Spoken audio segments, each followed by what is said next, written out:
नमस्ते बच्चों। आज हम लोग कबीर के दोहे पढ़ेंगे।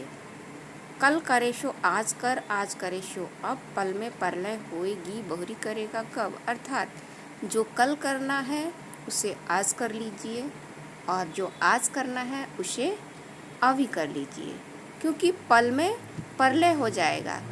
कोई नहीं जानता कि एक पल में क्या हो जाएगा। एक पल में सुनामी आ जाएगा, एक पल में इंसान मर जाता है, ये कोई नहीं जानता। इसलिए कभी भी कुछ भी हो सकता है। उससे पहले तुम दिन टालते मत जाओ। उस दिन को, उस काम को निश्चित करके और तुरंत ही करना शुरू कर दो। दूसरा है, साईं इतना दीजिए जामे कुटुंब समाए, मैं भी भूखा ना रहूं साधु न भूखा जाए। अर्थात हे प्रभु, मुझे इतना दीजिए जिसमें मेरे जो सगे संबंधी हैं और जो मेरे रिश्तेदार हैं, मेरे अपने हैं, वह खा सके, अच्छे से रह सके, और जो भी लोग हमारे दरवाजे पे आए वह भी मेरे दरवाजे से खाली हाथ ना जाए, भूखा ना जाए, उसे भी मैं अच्छी से सेवा कर सकूं। तीसरा नंबर है, निंदक नियरे राखिए आंगन कुटी छवाए, बिन साबुन पानी बिना निर्मल करे सुहाए। अर्थात निंदा करने वाले व्यक्ति को अपने निकट ही रखना चाहिए। जिस प्रकार साबुन लगाने से हमारा जो हाथ है निर्मल हो जाता है, हमारा कपड़ा, हमारा तन निर्मल हो जाता है, उसी प्रकार अगर निंदक करने वाला व्यक्ति हमारे पास रहता है तो वह हमारे जो अंदर बुराई है उसे खोद खोद कर निकालता है और हमारे सामने प्रस्तुत करता है कि तुम ऐसे हो, तुम वैसे हो। तो यह हमें अपने आप पता नहीं चलता, उस निंदक व्यक्ति के द्वारा हमें अपनी बुराई का पता चलता है। और जिस प्रकार साबुन से हमारी सारी बुराई धुल जाती है, उसी प्रकार निंदक व्यक्ति के कहने से, हमारे अवगुणों का उजागर करने से हम अपने उस अवगुण को अपने अंदर से निकाल सकेंगे। जाति न पूछो साधु की, पूछ लीजिए ज्ञान, मोल करो तलवार की, पड़ा रहन दो म्यान। कभी भी साधु की जाति नहीं पूछना चाहिए, सज्जन व्यक्ति से उसकी जाति नहीं पूछना चाहिए, उससे उसकी ज्ञान को अर्जित करना चाहिए कि उस व्यक्ति में कितना ज्ञान है। जितना हो सके अपने अंदर ग्रहण कर लीजिए। जिस प्रकार तलवार अगर म्यान में रहती है तो उसका कोई मोल नहीं होता। अगर ज्ञानी व्यक्ति का ज्ञान अपने ही अंदर रखता है तो उसका कोई मोल नहीं रहता है। उसी प्रकार तलवार को म्यान का मोल मत करो और उस तलवार का मोल करो, उसके ज्ञान का मोल करो।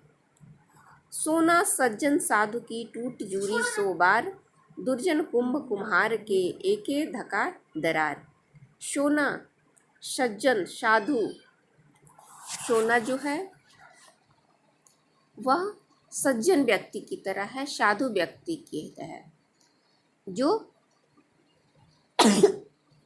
बार बार टूटने पर भी वह जुड़ जाता है।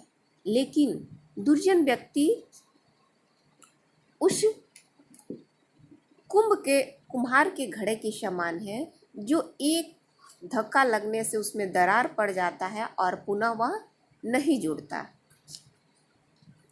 आपने देखा होगा कि अगर किसी घड़ा में दरार पड़ जाए उसे लाख जोड़े नहीं जुड़ पाएगा, लेकिन सज्जन व्यक्ति जो है, सोना जो है, उसमें दरार पड़ भी जाए तो वह जुड़ जाता है। पोथी पढ़ी पढ़ी जग मुआ, पंडित भया न कोय, ढाई आखर का प्रेम का पढ़े सो पंडित होए। बहुत लोग ने पोथी पढ़ा लेकिन कोई पंडित नहीं हुआ। जो प्रेम से उसके एक एक अक्षर को समझता है और अपने अंदर धारण करता है वही पंडित बनता है।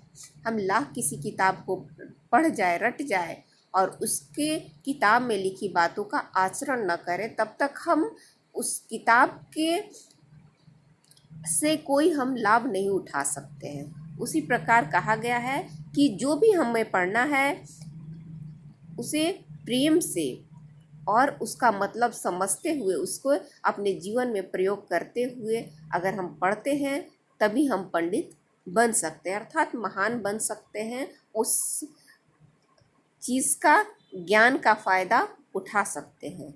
बुरा जो देखन मैं चला, बुरा न मिलिया कोई, जो दिल खोजा आपनो मुझसा बुरा न कोई।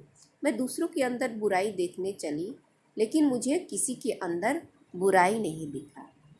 जब मैंने अपने अंदर देखा तो मुझे पता चला कि मुझसे बुरा कोई व्यक्ति है ही नहीं। मैंने अपनी बुराई को नहीं देखा और दूसरे को बुराई को देखने के लिए निकल पड़ी। इसलिए कहा गया है कि सबसे पहले अपने अंदर की बुराई को देखो, दूसरे की बुराई को नहीं। अगर आप सुधरेंगे तभी यह समाज सुधर पाएगा। आइए कुछ शब्दार्थ को देखते हैं। बहुरी यानी दोबारा, कुटुंब सगा संबंधी, आखर यानी अक्षर, निंदक यानी निंदा करने वाला, सच्चाई शाई यानी ईश्वर भगवान, नियरे यानी निकट या पास में, मुया यानी मरा हुआ, मयान यानी तलवार रखने की खोल।